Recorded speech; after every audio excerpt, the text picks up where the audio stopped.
Hey, salut à tous, c'est Zawa. J'espère que vous allez bien. Aujourd'hui, on se retrouve pour le premier épisode de Zawa versus les Cash Players, l'épisode 00. Et à cette occasion, on affronte un mec qui n'est pas un gros Cash Player et qui est même moins fort que moi. Et le but de cet épisode, c'est de vous montrer qu'il ne faut pas sous-estimer les équipes qui sont plus faibles. Parce que si les mecs savent jouer, et si ils sont conscients de leurs forces et de leurs faiblesses, ils peuvent même vous battre. Alors qu'a priori, sur le papier, c'était pas donné. Voilà. Et c'est le cas de l'ami Easyman.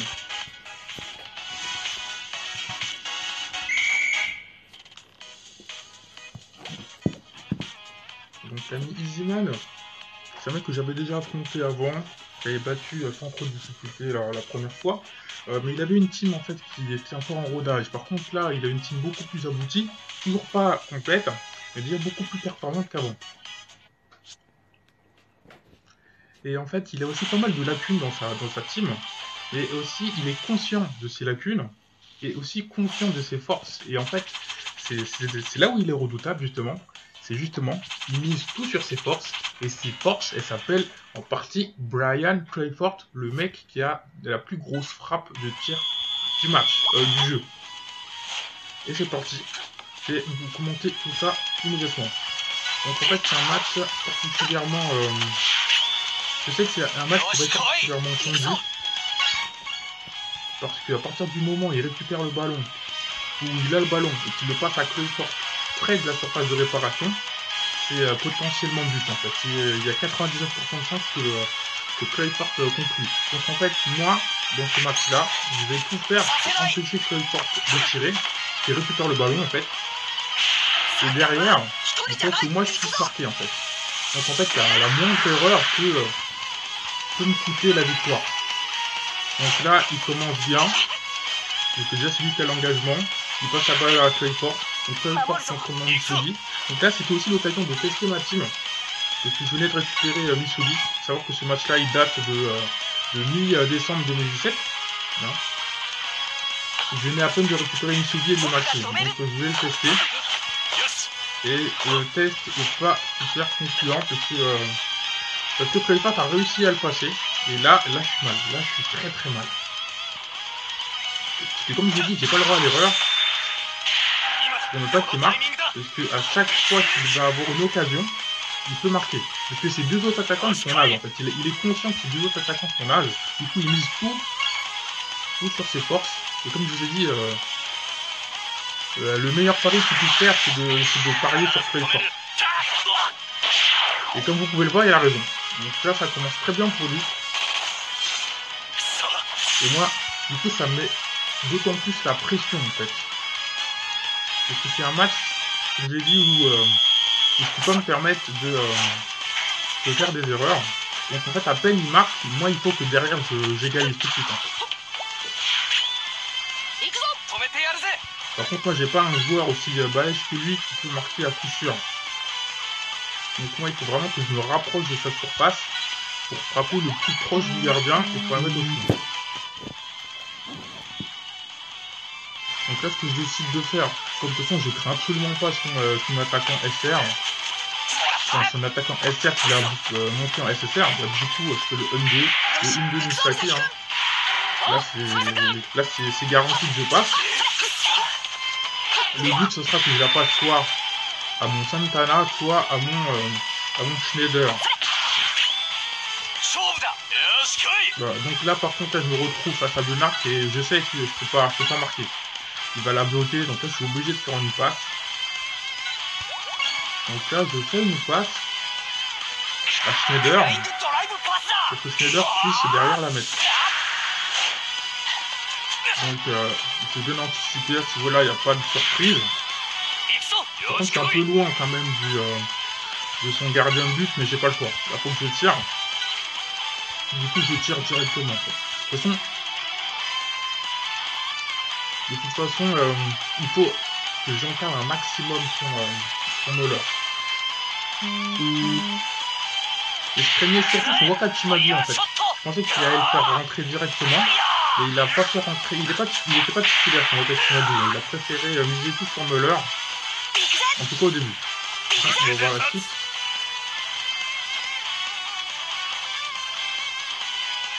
Donc là, Muller, il peut l'arrêter normalement sans problème, comme c'est assez loin. Et mon Shredder, il est assez boosté en foot quand même. J'ai un plus 15% en foot. Et ça se fait sentir. Comme vous pouvez le voir, ça se fait sentir puisqu'il n'a pas réussi à la bloquer directement. Pourtant, il était quand même SP 13, hein, je crois, ou SP 15. Je sais plus. Son Muller était SP 13 ou 15. Donc là, en temps normal, quand j'ai un corner, en général, je frappe avec Misaki directement pour fatiguer le gardien. Mais si je fais ça, il va récupérer le ballon et c'est une occasion de but pour lui. Du coup, je vais changer de stratégie. Je vais essayer de me rapprocher le plus possible et de passer la balle dans les meilleures conditions possibles à mes attaquants pour qu'ils puissent frapper à bout portant face à Muller. Parce que là, je peux pas me permettre de juste fatiguer son gardien. Comme il a un bon gardien remplaçant, ça sert à rien de fatiguer un gardien si derrière le mec il a un gardien au taquet. Donc là, le but c'est que je la passe soit à Santana, soit à Schneider. Et il faut qu'il soit démarqué pour ça. Et là, c'est pas le cas. Mais heureusement, sur mes attaquants, j'ai un move de passe. Du coup, si je vois que l'un ne peut pas tirer, ne peut pas la contrôler, du coup, je peux faire la passe à l'autre attaquant en fait. Comme ça me garantit d'avoir une bonne occasion. Et c'est ce que je vais faire là, immédiatement. Comme je savais que j'étais pas sûr de passer le Gentile, j'ai préféré miser sur une passe plutôt que d'essayer de contrôler et de perdre bêtement le ballon. Donc là je suis bien. Là je suis bien avec Santana. Santana il est démarqué. Il va pouvoir fusiller Muller à bout portant. Donc là ce que j'espère c'est vraiment l'exploser. Comme ça je la mets à coup sûr. Surtout en plus que j'ai un crit. Donc avec le crit il y a moyen que je l'explose. Donc c'est pour ça que j'aime bien le tir B60 de Santana, c'est parce qu'il peut exploser. Et des fois, exploser le gardien, ça peut être plus sûr qu'un tir rang S en fait. Qu'un tir rang S qui n'a pas de capacité d'exploser. Voilà, c'est ce que je disais. Voilà. Donc là, j'ai pu l'exploser grâce à ce tir. Parce que pour info, le tir B60 de Santana, il peut exploser jusqu'à 2 joueurs sans perte de puissance. Donc là, ce qu'il faut que je fasse, c'est récupérer le ballon et empêcher ces milieux de passer la balle à Clayford, hein, parce qu'il va encore faire la même stratégie de sang. Par contre, malheureusement, j'ai aucun attaquant qui a... Enfin, mes attaquants, ils n'ont pas de move pour intercepter les balles. Donc ça, c'est assez handicapant. Et mes milieux de terrain, ils sont pas assez OP aussi pour pouvoir stopper Tsubasa. Donc là, en fait, c'est un peu à sa merci. C'est complètement à sa merci. En fait, dès qu'il attaque, du coup, il risque de répéter exactement le même schéma qu'avant. Donc là, ce qu'il fait, c'est qu'il essaye de gagner un peu de temps pour que Clayford puisse monter un peu plus et qu'il puisse passer la balle au moment où Clayford est dans les 40 mètres environ, 30-40 mètres. Parce que dans les 30 à 40 mètres, Clayford contre mon Waka, c'est but 100%. Donc là, j'ai pas réussi à le stop. Donc là, c'est très très mal pour moi. Et en plus, il lui passe la balle justement dans les 30 mètres. Et bien sûr, tous mes défenseurs sont transparents. Donc lui, il est tranquille. Alors là, il a la position idéale pour me mettre un but. Là. Il est à l'entrée de la surface de réparation. Là, c'est but à 100%, mais il faut quand même que je tente. Il faut que je tente le catch, parce que de toute façon, j'ai pas le choix. Donc là, je tente le catch, normal. On sait jamais, hein. Sur un malentendu. Ah, mais il a fait un crit en plus. Il a fait un crit, c'était mort. C'était mort. Et là, 2-1 direct. Donc là, ce que je dois faire en plus, étant donné que je mets les 2-1, et tu risques peut-être de changer de gardien, c'est il faut que je tire le plus vite possible avant la fin de la première mi-temps. Donc là, là, faut que je la passe à Santana, en fait. C'est Santana ma meilleure option, dans ce cas-là, pour qu'il puisse frapper de loin, et potentiellement la mettre, peut-être. Étant donné que son Muller est bien fatigué, si je frappe, il y a peut-être moyen que ça rentre. Parce que c'est sûr qu'en seconde période, il va changer son gardien.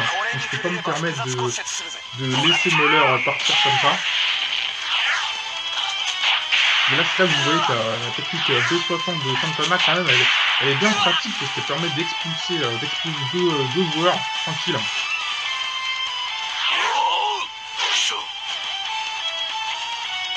Donc là, le moment de vérité, est-ce que Muller peut stopper un tir B60 s'il a plus de catch rang S? Et là, il peut plus faire son catch rang S, là, il est plus en full power. Et du coup, il fait son catch, enfin son punch rang A. Et c'est le but. Vous voyez, donc Santana vraiment craqué. Son coup B60, c'est vraiment craqué du milieu de terrain. Je shoot, je marque. À partir du moment où le gardien adverse n'a pas de catch rang S, a plus accès à son catch rang S, c'est du temps béni, quoi. Donc là, je suis un peu mal quand même. J'ai quand même pas mal dépensé d'énergie sur mon Waka et sur mon Santana, mais malheureusement, je peux pas faire de remplacement. J'ai pas assez de bons joueurs pour pouvoir faire un remplacement, de toute façon. Alors, on repart là-dessus. Donc là, la stratégie, ça va être la même qu'en première période. Ça va être de stopper Crawford à un moment ou à un autre. Et là, en plus, il fait rentrer son gardien. Cheaté, parce que le nouveau Waka Chimadu il est complètement cheaté. Et du coup ça rajoute un peu de difficulté à ce match. Hein. Et pourtant il est donné perdant avec sa team qui est beaucoup plus faible que la mienne.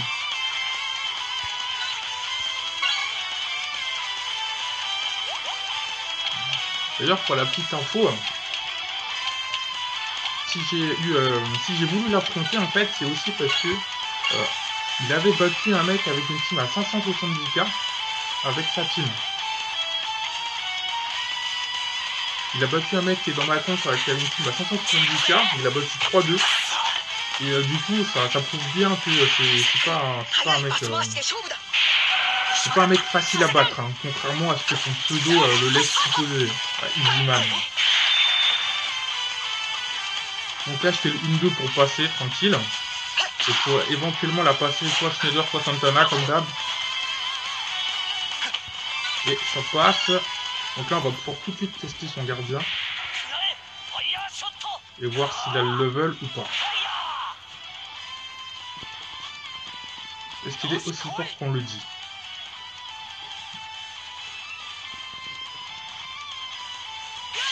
Donc là, l'idéal, c'est vraiment que je marque un but tout de suite. Comme ça, si lui derrière il en remarque un, peut-être qu'ensuite j'aurai encore l'occasion d'en remettre un dernier et de finir le match là-dessus. Là, c'est comme ça que je vois les choses. Donc là, lui, il la bloque.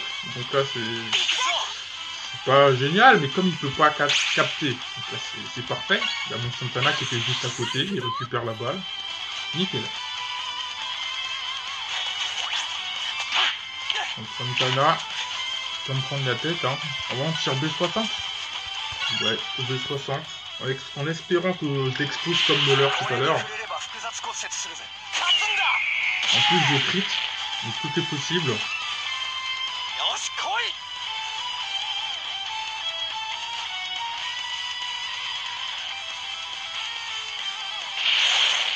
Ah, parce que lui, critique Rainbow, c'est mort. C'est mort, je vais pas pouvoir l'exposer là. Ouais, et puis voilà, Bernard qui récupère le ballon. Donc il va pouvoir contre-attaquer. Donc là, moi, il va falloir absolument que je l'arrête le plus vite possible. Donc ce qui est bien, c'est que Bernard, il est pas très bon en dribble. Donc on sait jamais, peut-être que sur un tac, je peux récupérer le ballon. Même si c'est vrai qu'il a une spé de dribble. Ah, et en plus, il fait critique gold. Ouais, donc là, c'est mort. Là, il ne faut pas pouvoir le bloquer.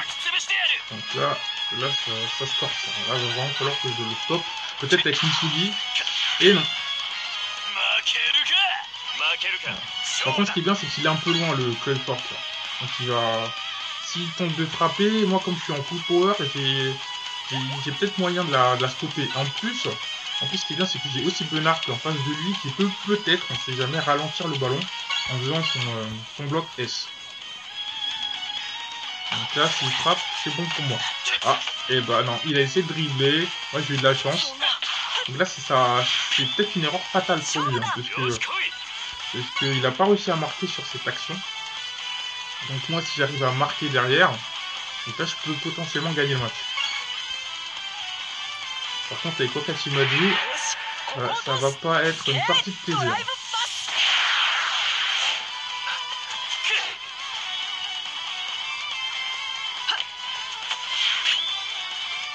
Donc là, face à Benard, c'est mort. Je peux rien faire à part passer. Parce qu'il est beaucoup trop fort. Je peux pas dribbler. Parce que son bloc S, en fait, il peut même stopper mon dribble. Donc là, je la passe à Misaki, normalement. Parce que c'est le seul qui est démarqué. Voilà, donc sans surprise, il a fait le bloc S. Donc moi, je fais la passe, hein, comme je vous ai dit. Par contre, à ce moment-là, je sais que Misaki, il peut pas marquer, en fait. Je sais que Misaki, il n'y a aucune chance de marquer. Face à Wakatsumazu, déjà même les attaquants, ils ont du mal. Alors ce que je fais, c'est plutôt que de tirer, je préfère la passer à mon Schneider.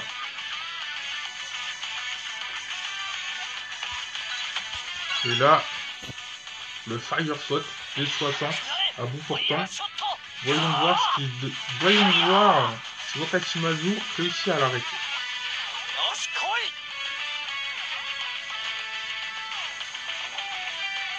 Donc là, suspense.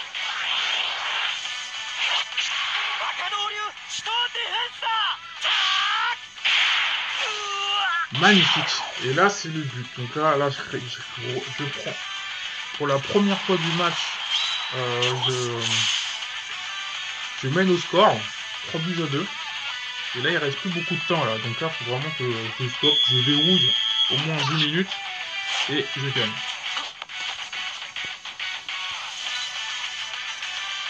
Ouais. Par contre, là, les attaquants, ils sont complètement vidés. Complètement vidés. Ça, c'est à cause de Wakatsumazu. Hein. J'ai dû tirer tellement de fois pour lui mettre des buts. Faut lui en mettre que un en plus que mes attaquants là, ils ont plus rien. Ils ont plus de jeu. Donc là, honnêtement, là, on serait en match nul là, il y aurait 2-2. Les prolongations, c'est sûr que je vais perdre, parce que je pourrais pas marquer. Je pourrais pas marquer, et lui derrière, contre le porte, évidemment, il pourrait marquer sans problème. Et là, je récupère le ballon, donc là, c'est magnifique. Donc, je vais pouvoir tirer, et potentiellement mettre un quatrième. Donc là, en tout cas, là, c'est bon. Là, je sais qu'il a aucune chance de mettre un troisième but. Parce qu'il reste pas assez de temps. Et je vais même essayer d'en mettre un quatrième. Avec un peu de chance. Peut-être l'exploser.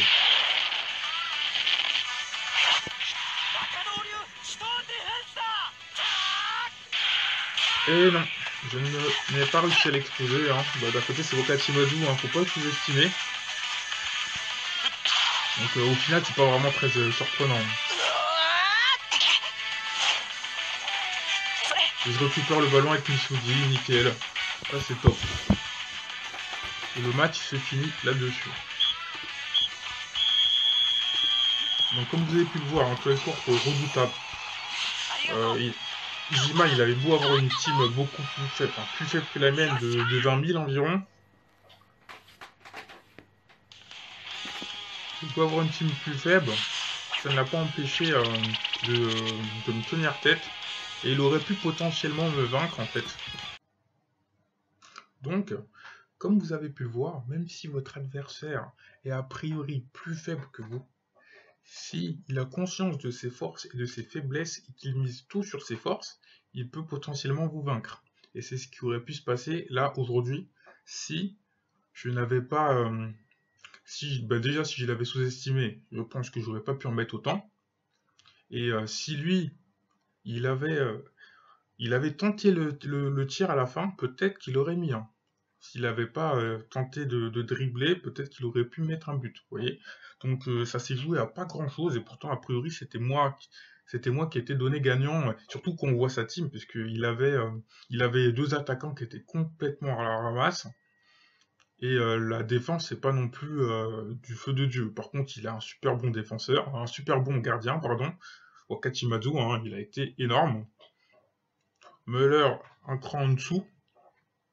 Mais, en tout cas, il a su utiliser ses bons éléments et rivaliser avec moi, alors que de base, je suis beaucoup plus fort que lui.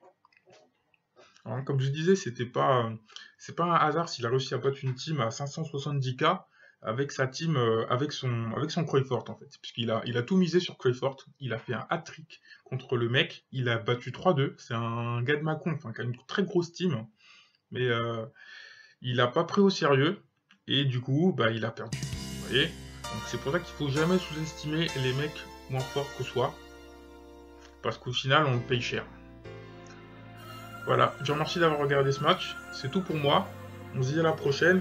Allez, ciao. Bye.